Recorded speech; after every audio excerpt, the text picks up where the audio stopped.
What if I told you that the cigarette you're lighting up could be standing between you and lasting recovery from another addiction? Sounds counterintuitive, doesn't it? After all, "I'll quit smoking later" is practically the unofficial motto of addiction treatment centers. But new research suggests we've had this backwards all along.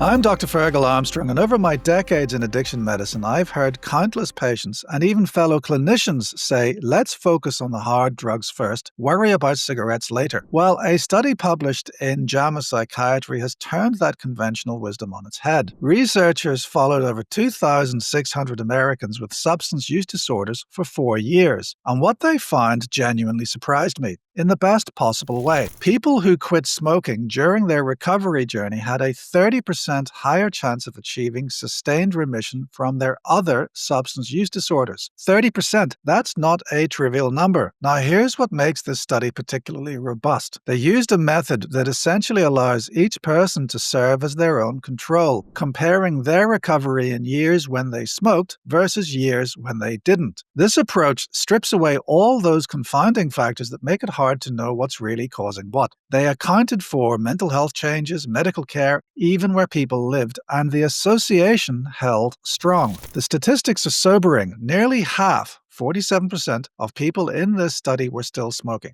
Among Americans with substance use disorders, generally, about 36% currently smoke, which is roughly triple the rate in the general population. And here's the kicker. Individuals with substance use disorders are disproportionately likely to die from tobacco-related causes, not from their primary substance of abuse. So why does quitting smoking help with recovery from other substances? Well, we don't know the complete mechanism yet, but I can offer you some clinical insights. First, there's the behavioral aspect. Smoking is often intertwined with substance use rituals. The cigarette after a drink, the smoke break with using buddies. Breaking one pattern can help break the others. Second, there's emerging evidence about shared neurobiological pathways. Nicotine affects dopamine systems that are also involved in other substance dependencies. And third, and this is what I see clinically time and again, successfully quitting smoking builds self-efficacy. It proves to people that they can change, that they can overcome cravings, and they can resist an addiction.